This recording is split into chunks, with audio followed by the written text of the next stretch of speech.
Hey Nana, how do you want to spend your Saturday evening when I'm out? I don't know. Do you want to call a friend? You could have a sleepover. No, I think I'll just make YouTube videos. What?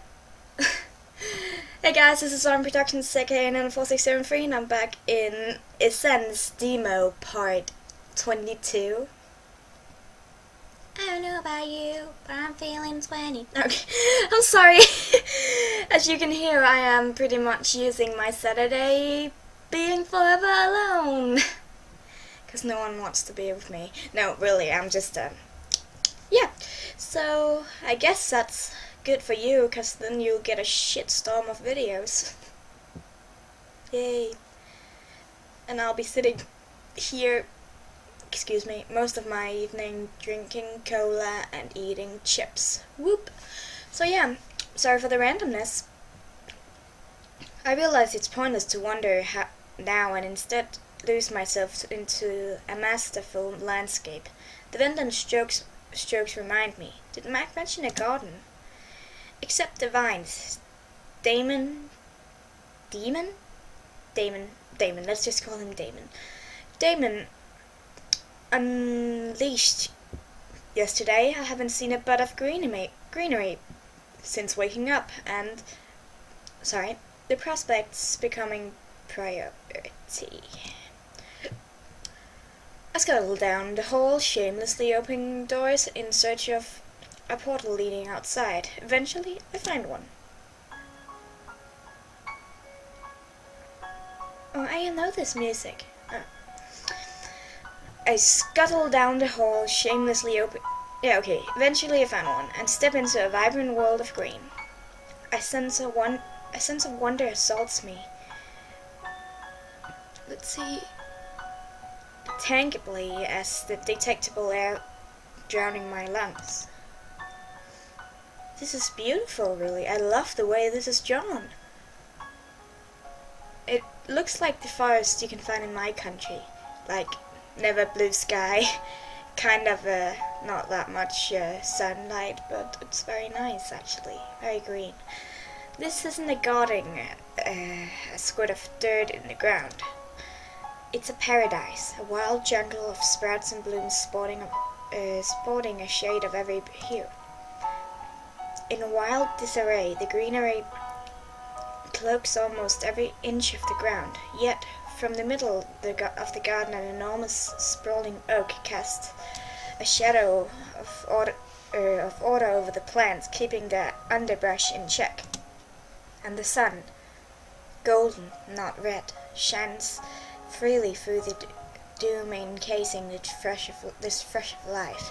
This is a room, this is not outside.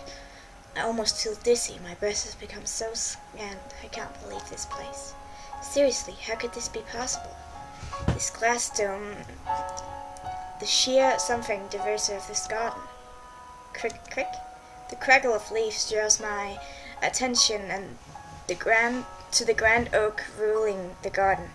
Even as I watch, a thick vine wraps itself around the branch, and then the toes of a figure nestled in the tree. Damon? Oh, there you are. His legs dangle like vines over the edge of the branch upon which he sits. Neither the breeze nor my call stir his listless body. He sleeps peacefully beneath the leaves, through which only dappled sunlight peeks. He looks so tranquil. Should I call him again? Yeah, let's do that. I want to talk to him. The more I think about it, the more precocious his pair looks. What if he fell while he was sleeping? Damon! My voice climbs up the tree and slithers through the branches, finally reaching Damon, whose eyes flutter open as he looks like he was never sleeping at all. His ruby gaze cuts down at me at once, quite unpleasantly, but he doesn't say anything. Instead he glares, his eyes stealing thought just as clearly as the words, "What are you doing here?" It's more than enough to make me feel unwelcome. Is this garden his secret haven, which I've invaded? The silence makes itself increasingly known with a Few stray sounds clamoring in the dome, my feet shuffling, a branch creaking, and Damon clenches it tightly, and the rustle of 1,000 blooms around me as they suddenly recoil from the sun, pulling their petals out of sight. Nonplussed, I glance around and turn to Damon, who has angled his body from both me and the light. "You woke me up." At last he speaks. "Please leave." And it doesn't seem he has much to say. "Well, you're a douchebag." I should be angry, but I feel more guilty than anything, like I have intruded a very private place or sacred ground. Seeing the glare on his face, I immediately recall yesterday, the concept as he fought Ivan and the others, and how it faded completely when he fell into Mac's eyes. He must still be exhausted. Some thanks I've shown. I'm very sorry. With this I retreat from the garden. As I trot past the clone with nothing but hidden flowers, the once brilliant friendly terrarium seems nothing more than a lonely sproutless pod. Though I sulk going back, my mood skyrockets at the moment I notice his figure standing inside. A dash towards Linus, who leans against the wall, and in my blah blah blah, in my desperation for news, until I realize two things. One, just 'cause he's here doesn't mean everything's okay. And two, as the closer I get, the clearer it becomes he isn't wearing a shirt. And I lied. There's three things. He came straight of the front of a Fruit of the Loom package. Not kidding. He had his hand behind his head, the other clenching his shirt at his waist. He gazes into the distance with all the grace and blah blah. It's too late for me to turn and flee. He already sees me gawking, though his reaction is just as unexpected as he is shirtless. "Alice?" Haha, that face. He blanches, squirms and shuffles back into his top, destroying the underwear model image in an instant. "I'm sorry, Alice, I didn't know you were coming. It's hot or I just don't want to walk naked. He's so handsome and modest." He's pretty okay. Do you like Stephen more though? Just the facts make me want to giggle deliriously, so I'm filled with fangirlism. But I managed to hold it down, as hard as that adorable country accent makes it. "It's okay, really. Here, my hands are quite the useful something. See how they effectively hide my face. Luckily for Linus, his tan hides most of the red, though it can't hide his restless gaze. The black circles beneath it. Oh, good. Well." Shaking his head, he silences the fingers nervously tapping his leg. "Yeah, we finished up a minute ago, and I came up to. Yeah, did you want to see him? Finally, the moment I've waited all day. Yes, I want to see Cath, and but not too excitedly. I don't want any of this getting back to Cath." Suppressing a yawn, Linus leads me through the door wherein Mac slumps on a desk, coffee mug tittering limply in his hand. As we enter, he shoots up, though his brain clearly remains asleep. You bring coffee, Linus." "Another cup's not gonna help at this point. Besides, we're done. You can go to bed now." "But her..." Blinking so slowly his eyes closes at different times, Mac waggles a finger in my general direction. "Hi." "Hey, you're that, Linus sighs. "Alice."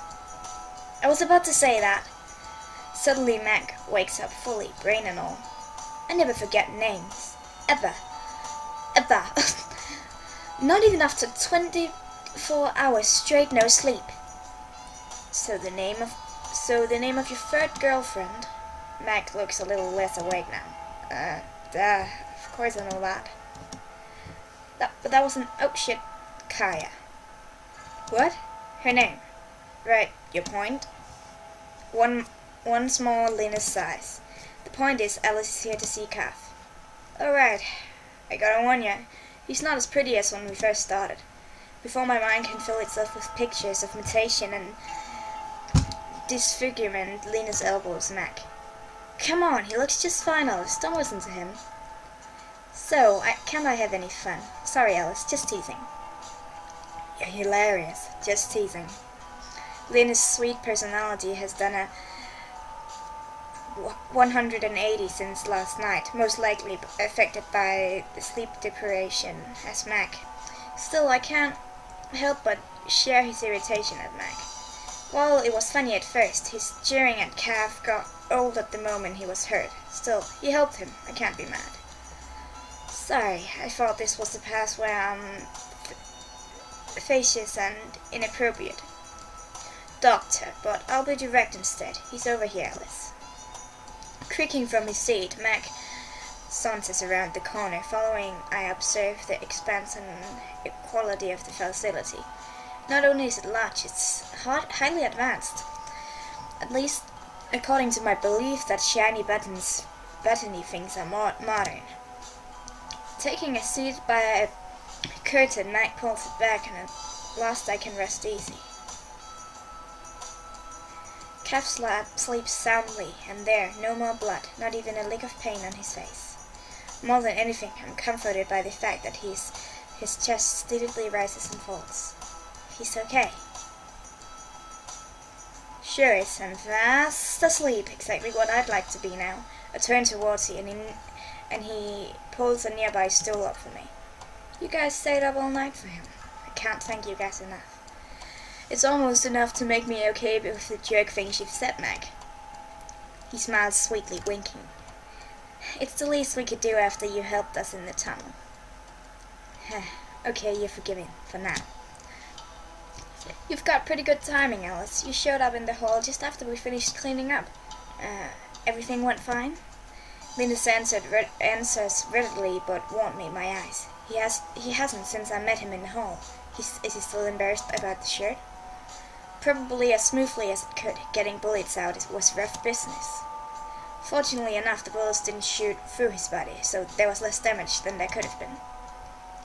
Not so fortunately, though. Linus massages his forehead.